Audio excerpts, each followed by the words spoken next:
What's up? Shadowlands back for another update video. Yeah, that's what I'm doing. Okay, yeah, I forgot what I was doing there for a second. I do that a lot. But anyway, so I have a lot of really important stuff today, so I would really appreciate it if a lot of you guys would watch to the end of the video, because this is going to be awesome. You guys are going to like this. First of all, I'm going to be doing some leaks. I also have an announcement I want to make, and then I will have some reminders that I want to do. The first reminder, actually, I want to make right off the bat, don't forget about the competition going on, guys. I noticed a lot of you guys have sort of dropped off and aren't doing so many of the subscriber things anymore. TLDR about the competition. Basically, you tell people that you know or that you know play Combat Arms to come check out my channel, and if they subscribe, they send me a PM saying you sent them, and you get a point. Whoever has the most points at the end of this, first prize is 50k and X, second prize is 25k and X. For anyone who didn't know what was going on, back a few update videos. It's also posted on the Facebook group like a bajillion times, and I'm going to post it on the Facebook group again after this is done, so check that out in the description below. The rules, the full list right there. So any of you guys who are new or didn't know that it was going on or just downright forgot about it, yeah, I'm talking to you. Yeah, you can go check that out, and I highly suggest you guys do that. It ends when I hit 2,013 subs. That's less than 100 subs away. First place right now is only at like 41 subscribers, so actually that's pretty good, although I have a lot of people around that point, so it's still very plausible you guys could win. You don't have to get a whole lot more than that. You only have to get one more than that or a couple below that to actually get first or second place, and actually we have quite a few people tied for second place right now at like 38, I believe, so we're not that far behind. Anyway, other stuff I wanted to get into. So I have a big announcement before I get into the leaks. I have a lot of leaks, and actually a lot of them UCD didn't get into in his leaked content thing, so I have some extra stuff that he didn't have, and I was actually kind of sad he didn't go into it, because I really liked his commentary on what he did put up. So anyway, I will have some extra stuff for you guys, and some stuff you may not have thought about yet. But before I get into that, big announcement. As of tonight, that's why I wanted to wait for this to get our clan meeting done with. We've decided we are now turning us back into a gaming community. Over the past few years, when I turned 12, a long time ago, way back in a galaxy far away, I turned 12, and I started a gaming community with like 10 to 12 of my friends. Just real-life friends. We put up Flash games on an old website, and we played Doom 2 together offline. But if you guys want to go check out that website, I believe it's still up, actually. It's called www.shadowlance, spelled shadolance.webs.com. I used to use the free webs host, and that's where I made it from. That website came up a few years after those, so it didn't come out right when we started it, but it's a pretty old website, and that's where we kind of really got started. That's where Shadow Arms really got going, and the members signed up there were my original admins, and over the years we built up a gaming community together. But now we're doing it again. Tears of Fear is doing it. That community kind of lived a very long life. We had several thousand members employed in it, and actually I know a lot of you guys are actually from that community, so yeah, props to you if you're still watching these videos. I appreciate it very much, and I'm glad you still love the sound of my voice. And Rachel, I know you're probably watching this video, so hi to you too. I'll be in Michigan this summer. Anyway, so a little bit of a spoiler there again, but you guys already know I go up there during the summer, so now we're starting up a new community, and this is where it's interesting for you guys. Basically, we are starting up a new community. We're getting a whole bunch of games going on the TeamSpeak server in the description below. This was entirely Ray's idea. I had a little bit of backing to it, but it's entirely Ray's idea. I'm still running the Combat Arms stuff with him pretty much, so that hasn't really changed. But as far as everything else, we are getting a full-blown gaming community going. We want to try to get some donations, but we're going to start by funding it ourselves, I think. So we're going to be doing this out of our own wallets to get started. But eventually, once we've got a couple hundred, maybe even 1,000 members, we are going to start asking for donations to keep it going and add more servers, more people. But for right now, I'd like to ask you guys to go check it out in the TeamSpeak server. Just talk to an admin, and we will help get you guys set up with it. We're starting with Counter-Strike Global Offensive and Minecraft and a couple other games, I believe. I think League of Legends is also included in there, and also a couple of Call of Duty games as well, including console games. So definitely check that out. We're trying to get this thing kickstarted as soon as possible. TeamSpeak is in the description below. Check that out. Now getting into the links, the cool stuff. This is what everyone wants to see. So first of all, I'm going to start with a Snake set. Snake set is the very first thing that's coming out after the Phoenix set. The Phoenix set of all three of these is in theory supposed to be the best, followed by Max, followed by Snake. However, based on what we saw from the Combat Arms EU, the Snake set might be sold for permanent, meaning all 5 pieces of it, the Snake Tactical Plus Vest, which has no link on the Wikia yet. I can't check that out for you guys. But here we have the Boonie Hat, the Beretta 93R, the Snake T2, and the DSR-1 Subsonic. The entire set, if you have all 5, minus 20 NPC protection. I believe that means you take 20% more damage. I don't believe it does 20% more damage to them. Reason being is because the Phoenix set, if you have all 5, does 30% more damage, and that's very, very clear. So I believe you take 20% more damage. However, you get a 12% speed bonus on top of everything that you get from the boonie hat and the tactical vest. So, and then whatever recon stuff you have on. I don't know if you can put more on face vest. I don't know, something like that. Anyway, so you have more than 12% speed bonus, you have an 80% stamina bonus plus whatever you put on, and then you have a 50% GP and EXP bonus for all 5 of the Snake set. That's awesome. So now going into the actual individual stuff, I have it up here. I need to take a look at it. Starting with the Beretta 93R, I guess we'll do that first. That's always a good place to start. It's basically the exact same as the regular Beretta. I actually looked at a couple of reviews of it, and although I obviously haven't used it myself yet, from what I can tell, the damage drop-off is exactly the same, spread recovery is the same, the recoil pattern looks to be the same. I can't tell because I haven't used it myself. So in general, it's exactly the same gun. Damage of 32, portability of 90, which is quite high even for a pistol, rate of fire 45, accuracy of 60, and recoil of 54 with a burst and semi-automatic. This was really the big gun before the G18 Cobra came out, which was the first fully automatic pistol, excluding the Deagle series, and it had that burst mode and everyone wanted it. I held off and got the Cobra because I was smart. I don't do that very often, but what I do is kind of like, ooh, I did something right for once. And it has an ammo capacity, 20 of 20. You can put sight suppressor, and I believe you can put a magazine on it as well, or not. It says you can't, actually. I mean, I haven't used the gun, so I can't tell you. But, yeah. Boonie hat, it basically is plus 3% speed, so that 3 is getting added onto the 12 you would get from having the full 5 set, so that'd be 15% speed minimum, and then the 10% sprint stamina that the Snake Boonie hat also gives you is added onto the 80% that you would have otherwise, so you'd have a 90% stamina boost, which is awesome. That's far better than the Shopka does at 45%, so that's always cool. Now, the DSR-1 Subsonic, I believe this is going to be, from what I can tell from EU, the only one that is going to be sold separately for permanent. And from what I can tell, it's basically an Andromalius. That's the best way to describe it. The spread recovery is actually faster than the Andromalius. I took a look at it online. The higher accuracy, I suppose, is the only reason for that, but it actually has a faster spread recovery than the Andromalius. Now, how big the actual spread gets, I would assume not very big, but it's probably not as good as the Andromalius. I wouldn't be able to speak to that, haven't used the gun, but just watching the review of the Andromalius and the review of the Snake DSR Subsonic, you can tell right away the spread recovery is much faster. It's not quite as fast as a Tango, but it's still pretty far up there. So going quickly through this, ammo capacity is 5 of 25, which is above the regular DSR-1, regular DSR-1 Subsonic at 5 of 20. Extra 5 shots, it's always nice. Sort of similar to the Andromalius, except you don't have 6 shots per mag, although that's the reason I really love the Andro.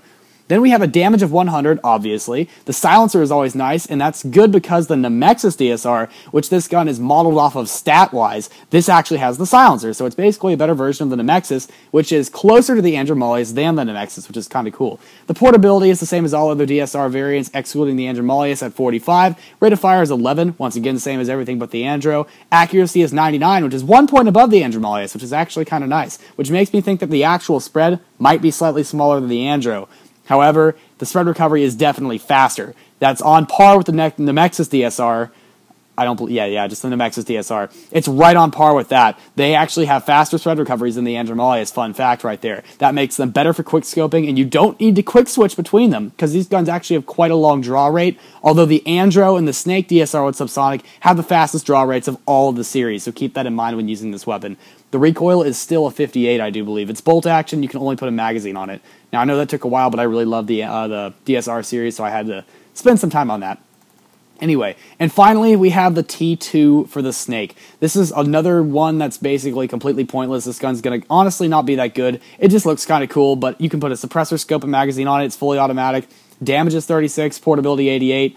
Rate of fire is still a 90, accuracy is 76, and recoil is 64. Well, I'm glad we, in theory, have another addition to this series. It's not really a new addition. It's just exactly the same gun with a reskin. The ammo capacity on the wiki says 30 of 120, but I highly doubt they actually gave you an extra magazine, so that would be a lie. So I'm probably assuming it's going to be a 30 of 90. I actually have not even seen a review on this gun yet, but from what I can tell, it's not a whole lot better. Yeah, that's about it. I don't think it has the extra mag. I might be wrong about that. Do not quote me. Now moving on to the Max's sets. So, like I said before, I'm going to put this aside here so I can actually see it. Might help if I can see what I'm reading, just might. So this is considered to be the second best of all 3 sets. The Phoenix is still considered the best, however, it is also the hardest to get as of right now. The Max's set has not been fully released. All we have seen so far is that there is a new Max's RH70, which we're all thrilled to see, obviously. Anyway, so going into this, if you have all 5 of them, you're getting a 9% speed bonus, a 5% rate of fire bonus. I don't know how they're going to incorporate that, because I know how the engine runs now, and incorporating a 5% rate of fire bonus is going to be very, very difficult with the engine, so I have a lot of respect for the coders of Combat Arms if they can pull that off. I know how their variables work, and that's going to be very difficult, so props to them if they figured it out. You get 10% plus protection overall, which is very cool. So you have a little bit of tankability. I noticed that with the Phoenix gear as well, but that's always nice to have on a, something that you work this hard to get. You also get a 50% stamina bonus on top of all the stuff you're already wearing, which is very cool. GP bonus and the XP bonus, once again, is 50%, which is kind of cool as well. This series consists of the most overpowered crap in the entire game. You have Max as your base mercenary, so you're already getting some stat boosts, which is nice. And from what I can tell, the max for the set is not any different from the regular max, or classic max for that matter. I'm not sure about that, but it's not any different from the current max, I don't think. So don't quote me on that, but I'm pretty sure that's what it is. Next up, we have the regular Max's R870 MCS mod, and then there's also the classic. However, the one that's deemed the classic is the one we're all used to that's been around for a few years. The one that's called Max's R870 MCS mod nowadays is the new one that goes to the set, and both of them are exactly identical. They just look slightly different, but they are exactly identical, nothing different, so I wouldn't worry about it. It's not going to be any less overpowered than your crap already is. Anyway, they also have a new thing to break the game. Max's Dual Scorpions, all I can pray is that it's no different from the regular Dual Scorpions, because if it's something like an Orthus, on top of all the stuff you're already getting, it's going to be overpowered as hell. Next up is Max's Aviator Glasses. Now, this is different. Oh, my bad, guys. I didn't mean to bump the camera. I'm so sorry. You get a 100% protection from Flash, as useful as that is, and Sprint Stamina plus 10%. That's kind of cool. Always nice to have Sprint Stamina. It's definitely over the regular Aviator Glasses, which, as you guys know, are just a cosmetic item used to spam your friend's inbox. Finally, we have the Max's Cowboy Hat. 10% headshot protection. That actually does mean something. I don't think I've even done a commentary on it. I should. But then you also have 5% speed, which is, that's nice. I think that's pretty much what the regular cowboy hat does. I don't know. I haven't ever used that, but I'm pretty sure that's what it does. Anyway, so that's all for the Max's stuff. Going into the actual... I said the Max's R870 is the exact same as the last one, but there's one... Actually, yeah, there are a couple other things I wanted to bring up. Next up is the Valentine's Day AUG A3. I assume we'll see this on Valentine's Day, February 14th. It's an AUG A3, and it's exactly the same. What is this, Nexon? What is this? It's the exact same gun. It's a golden chocolate bar. That's all it is. What the hell? You couldn't even give it 5 shots extra ammo capacity for the actual ammo count? It's still 30 of 90 ammo. Stats-wise, damage is 43, portability 55, rate of fire 74, accuracy 85, recoil 65. Firing mode's automatic and burst fire, same as every other AUG variant. And customization, sight suppressor magazine, which is what really sets apart the AUG A3 series from the A1 series. So, you're looking at a whopping cosmetic variant of a gun that isn't even that good to begin with. Even the Rockos is questionable. There are better guns than the Rockos, but hopefully we can expect to see a different recoil pattern, one that's a little more manageable to spray with. I'm actually really hoping we see a different damage drop-off, something better than that. The regular AUG A3 has good damage drop-off, but it's not great. And the SE variant isn't a whole lot better. And from what I can tell, the Rockos is the same as the SE, so it's not even a whole lot better than that. So that's kind of a downside. There's also that Easter egg bomb, but it's pretty much the same thing as what we've already got. It's just another Johnny Apple bomb with a cover over. And that's about that. So I wanted to go into the new guns and stuff. So we now have a gray high-sec case plus and a black high-sec case plus. I'm going to guess that these are harder to get, and that's really going to be it. They also released their background for the Valentine's Day thing with links on it, so that's kind of weird and not really with my whole style thing. Whatever. Anyway, it also looks like we finally have some other cool little icons to help, show us what's what.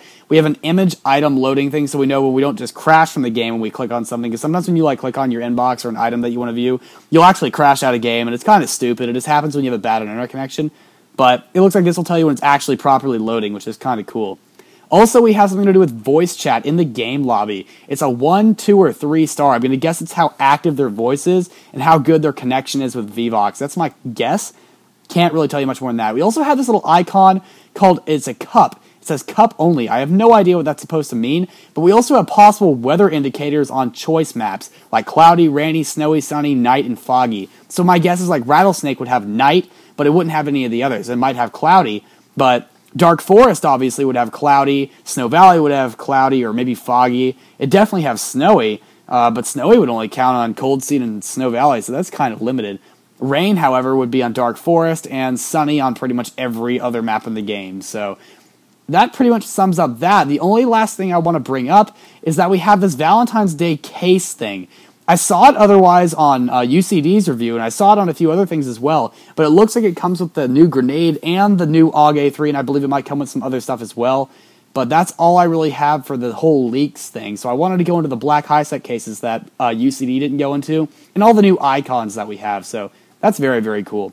And as far as other new weapons, I think that's all we're going to be seeing right now. That's kind of disappointing, but yeah. So that kind of concludes my leaks and stuff. I don't think I have anything more for you guys there.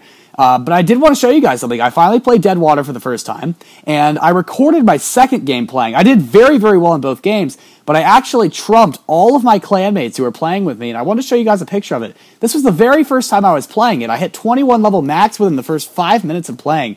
I brought in my AR-15 double barrel and PP-2000 and just wrecked stuff.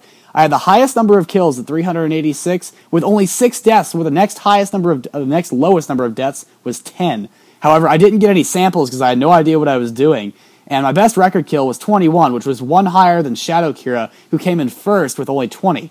So, had the highest best record kill, had the highest number of kills, the fewest number of deaths, however, also the fewest sample sizes, and I hit level 21 max before anyone else. You'll notice Kira also hit 21 max, but not as fast as me.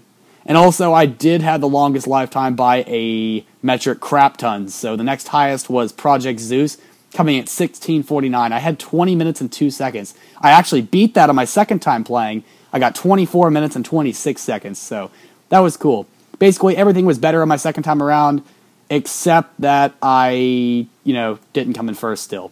But anyway, that's that. Just thought I'd show you guys my first time playing that. That legitimately was my first time playing, so if anyone's wondering, yeah. I have the recording of my second one coming out very soon. It's kind of a long gameplay. It's going to be like 35 minutes long, but I thought it'd be interesting for you guys to see my second time playing and first time recording. I actually got some samples that time too, so you guys will be able to see how long I actually did that. And it went fairly well, so I hope you guys will enjoy that when it comes out. Now, I have one last bit of thing I want to go into. I have a lot of reviews coming out. For anyone who's been reading Facebook, I'm getting back into reviews now. I took a long break from it. I'm putting MCHD on hiatus for a little while so I can go back into these. I have a metric crap ton of reviews planned for you guys. The list is on Facebook. I've already made about a little over a third of them. I made like 2/5 of them, something like that. I've made quite a few of them anyway, and they will be starting to get released this week. What I'm planning on doing is if I don't release a second video with it, I'm going to release a commentary and review per day is my idea. However, I will at least put out a review a day. That's my goal. One review per day, and then hopefully a commentary to couple with it, so you guys will see a review and a commentary. My whole idea with reviews has been that I want to make a library for you guys to use. I'm not making it so much of a thing that I want to get immediate views on it. That's what commentaries are for, and stuff that's current that you guys want to hear, something interesting. But reviews are a library, a resource for you guys to use, and that's what I wanted to make that for. That's my whole purpose behind doing all the commentaries and the reviews and stuff. I want a library for you guys to use. And the only reason for that is because I love libraries, I love books, I read a lot. And that's going to conclude my little stuff for this week. Oh yeah, and for those of you guys that like this part, the only new update to my music library, my iTunes library this week, is that I downloaded a ton of Rammstein stuff. I've fallen in love with that German band Rammstein, Firefly, and Tear, although I also like the original Rammstein song, and Ramleid, and I believe there's one more that I'm forgetting right now. So that's about it for the week, guys. I hope you guys enjoyed watching this. Please rate, comment, subscribe, drop that fat like, a comment for next week, and I will see you guys in the next video. Shadowlance out.